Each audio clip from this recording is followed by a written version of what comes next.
Hi, it's Cindy from the Osterville Library, and today we are so thrilled to have with us a great chef and who has just published, is this your first cookbook?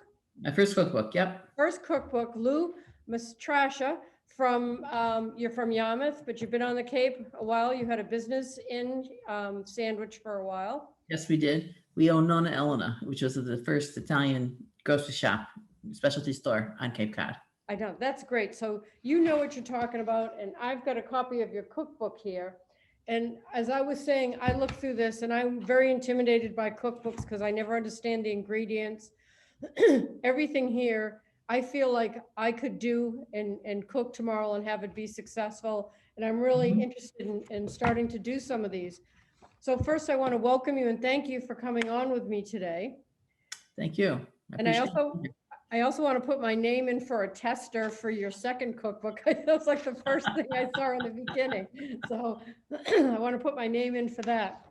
But I thought this was a really a different way you put a cookbook together. There's really was a lot of thought and history in it. And I was amazed at, like, people don't, it's like the say in life, a lot of people think about stuff and then there's the people that actually do it, which you did. And you're reaching out to Fulvia, is that Mhm. how you Focus reached out to Sasani. her? And tell us a little bit about that story. It's like your persistence with that. You got to basically live your dream, and I will let you tell them who was also at the dinner table when you did that. So can you tell us a little bit about that experience? Fulvia Sasani is a chef, was a chef from Italy. She since died. I consider her my mentor because I saw her on television one day, way back when, on PBS. She was on one of those programs that you used to have. It was early on in cooking schools in terms of programs for cooking, and so I saw her on television. And then we decided to go to Italy, and I said, "Well, I want to go visit Fulvia." So I called the radio station, said TV station said, can I do this? They said, oh yeah, sure. Here's her number. Here's her address. So I wrote to her and she never answered me. I come to find out later that you can make a phone call, you can mail a letter in Italy, but there's laws on how to make wine and cheese. So I finally got through to her and said, yeah, come. I don't usually teach, individuals. It's usually just she was doing cooking school for Italians, and then she was doing kind of demonstration kind of things for Americans, kind of. So I said fine, and we went, and I met her, and she was just the most wonderful person in the world. I just loved her. She was very Italian, very Venetian, I guess, is more to the point. Um, had a great time with her. So eventually, I spent many times with her. There was one time she was teaching a class with Julia Child in in Venice, and I said, "Well, can I sign up for the class?" She said, "No, you already know too much. You know enough already." I said, "Well, I want to come anyway." She said, "Of course you can come anyway."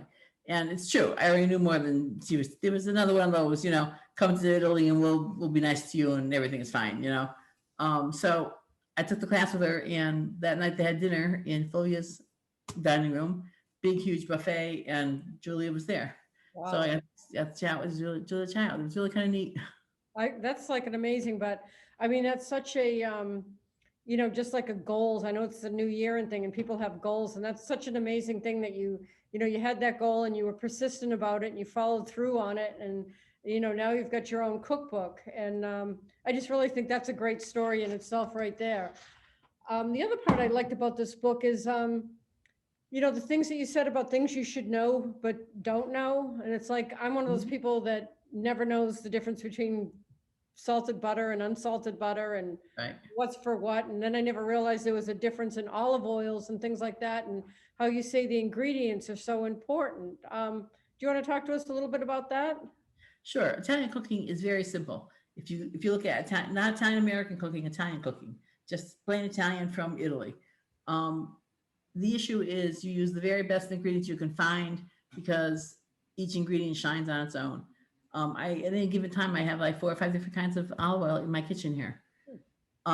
There's the one from Abruzzo that I love.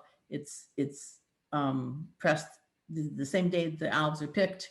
It's shipped immediately. It's olio nuovo. It's something that's fresh and grassy and just just wonderful. Very expensive, but you know, worth it. It's for salads, for drizzling top of foods. There's Italy has olive trees all over the country, so that what you'll see is olive oil from Sicily, for instance, is more forte, more strong, I guess is the word I want to use. So that one I use for cooking with mostly. We have friends in Tuscany, in Siena, who own their own olive grove. And so they sent us olive oil this year. Absolutely gorgeous, grassy, bright green, just delicious. So each one of them has a different flavor, different style. It just depends on what olives they use for the olive oil. I never realized that there was a difference in the olive oils. I love olive oil, and I'll have to expand more into it. And you actually gave me an idea that it'd be fun to do an olive oil tasting rather. Tasting, sure. Like the different types and what they'd be used for. Plus, it's another excuse to have good bread. When we had the shop, we used to do the olive oil tastings all the time. Yeah, each person likes olive oil differently. So you and I may have the same taste for olive oil, and I say to you, this is what I love, and you go, no, it's not strong enough for me. Okay, so then you have something that's a little stronger for you that I may not use for the same thing you would use it for. So in the book, I talk about the olive oils, how you get them, where you get them, and then how you test them. You test them by using them in dishes. If you don't think it's strong enough, you use a different kind of olive oil. So my favorite may not be your favorite, and that's okay. Yeah. That's interesting, because you never know. But there's so many great basic tips in here about, having your knives sharpened once a year, and, the different types of seasonings and that. But I also thought it was very interesting talking to you about how you like to cook. I mean, I know, the recipes and the ingredients should be the best and the fresh, but you said how you like to cook on induction? No. Yeah. As Yes, opposed induction burner. So when we first moved into the new house, we just moved here to Kingsway not too long ago. We redid the whole kitchen so I could have something to teach in. And I looked at induction burners because I didn't really want a gas stove any longer. Although I love gas versus electricity. Electricity, to me, you can't cook very well on it. So this is it's an electric source of electricity. It's induction is you have two magnets that rub together, and that causes the friction, that causes the heat. You can heat up anything a lot quicker than you normally would, and it's really it goes on and off itself as a digital thing, so that it keeps your temperature low and consistent better than the gas does. That's good to know. I didn't realize that. So when you picked your recipes, I'm sure you had numerous ones to pick from. How did you pick? There's a nice variety in here of a little bit of everything. I was disappointed to hear that cappuccino's only for mornings, because I could drink that 24 hours a day. That's my favorite thing. But how did you come about picking, the selection? The recipes go with the rules. So if you notice, the rules are the rules. Fresh fish doesn't smell. So then I picked a couple of fish dishes that went with the rule that fresh fish doesn't smell. So the rule, I think, is more important than the recipes themselves. The recipes go to illustrate the rules. So what is your absolute favorite thing to make? Risotto. Really? Because that's my wife Joanne's favorite dish. And I learned, one of the first things I learned from Fulvia in Venice was risi con bisi, which is rice and peas. It's a risotto dish, but it's mostly from Venice, and it's more soupy than normal risotto is. So I just like that one. Yeah. I think people have a lot of difference. It's like your recipes are very, I don't want to say like simple, but there's, as I say, there's not a lot of ingredients, because usually if I see more than 5 ingredients, I glaze over. And then if I don't know what they are or how to pronounce them, then forget it. So, and sometimes when people cook like they think Italian food, it's like slop on a lot of everything. And it's like, you go to a restaurant and you get dinner for a week, and that's not really what it is. It seems like it's just beautifully proportioned, great ingredients and high quality, and a lot of love. Yes, Italian food in this country is very different from Italian food in Italy. So I tell people, if you've been to Italy, you've had Italian food. If you've been to an Italian restaurant in America, you haven't had Italian food. You have no idea what you're talking about. I do have one recipe in the book that's for macaroni and sauce and meatballs, but I clearly say it's Italian American. That's not what you would find in Italy at all. But I know it's the kind of thing that people here like, and they were looking for that recipe, so I put it in there.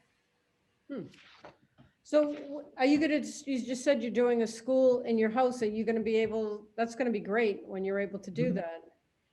Yeah, I've been teaching classes for years and years now. And the last house we had a long 10-foot granite bar, and people would sit on one side, I'd stand on the other and face them and cook. So I do demonstration classes. It's, you come, you sit, you relax, you have a glass of wine, a glass of a cup of coffee, something. And I cook from start to finish. So you understand what I'm doing, why I'm doing it. You can taste in between, see this is what it is. It needs to be cooked a little bit longer, that kind of thing, so that you understand what's going on. So if somebody wanted to try something and make their own pasta, they don't need all the equipment, you know, they can do it with like basically maybe like a rolling pin and. Yeah, you could. You need a food processor. You can do it by hand if you want. I've done the making the pasta with the well, and you put the well of flour, you put the eggs in, and you mix it by hand. It's a lot of work, and it's not really worth it. It's not any better than putting in a food processor, hitting the button, going, and just waiting 3 minutes, and it's done. So it's so much easier that way. The true issue of the pasta is the recipe. Recipe is the best thing in the world.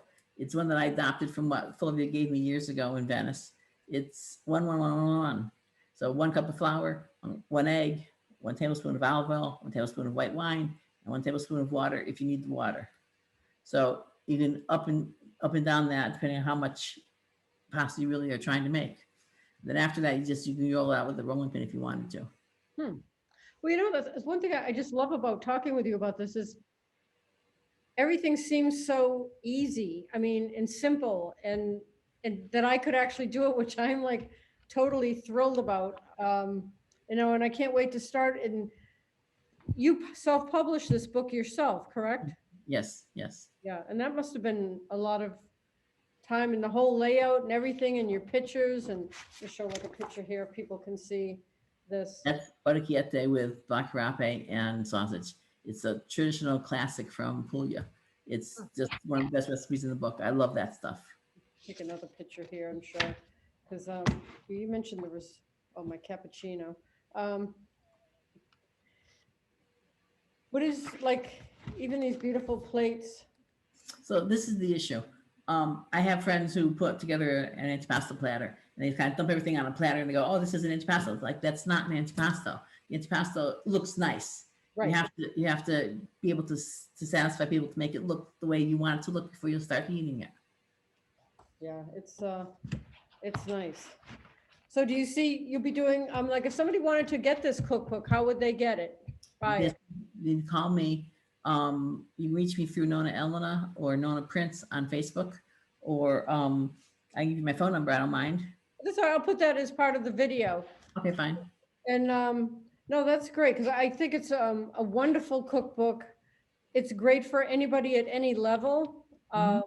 There's so much in this, and what I love is the stories, you know, being a library and everything, kind of like the stories, the history behind, you know, the recipes, like risotto waits for no one. I mean, there's just in your rules and how you come up with things, it's really engaging. And this is a great time of year to experiment. And I also feel that a lot of your recipes in here are healthy because you're using the best ingredients. You're not piling in a lot of things, and they're not huge portions. So it's kind of like that Mediterranean with all the olive oil and the garlic and the vegetables and the herbs. You know, it's a nice, healthy alternative too. Well, this is the way the Italians actually do cook. This is what they eat for a living. You know, they don't do the way we do. Everything is this huge thing on a platter. You know, that's not how they serve it. And plus, I think the experience of eating it is different too. That you savor every bite and you talk about it. It's not like, you know. we don't eat. So my favorite thing to do is have dinner parties. That's how we entertain in our house. We sit down. We used to before COVID, of course, but we sit down at 6 o'clock in the evening, and we get up at midnight, and you sit and you talk, you converse, and you have a good time in between. The food is part of that, but the food is not the only thing. The issue is the people that you're with. Yes, that's very true. So is there anything else you'd like people to know today about your cookbook or? Um, well, not really. This is, this is it. This is, it's, it was a lot of fun to do. It really was. The things I've been talking, people have been saying to me for years, why don't you write a cookbook? It's like, wow, why don't I just sit in my head and spit nickels? I mean, I don't know. It's, it wasn't something I really wanted to do. And then one day I thought, okay, fine, let's just start it. And it took 2 years, but here we are.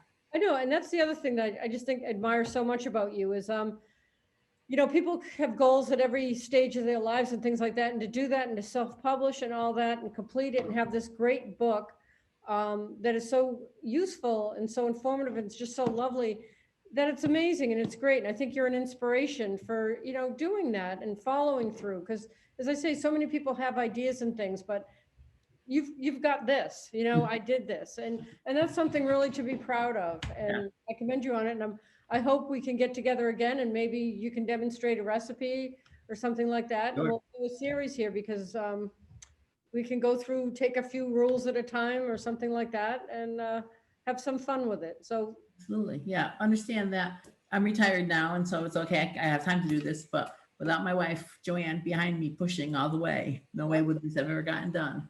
yep, that's great. Well, that's nice to hear. So I thank you so much for your time today and we look forward to meeting with you again. Thanks. We'll do it again anytime you'd like. Just give me a call. Thank you.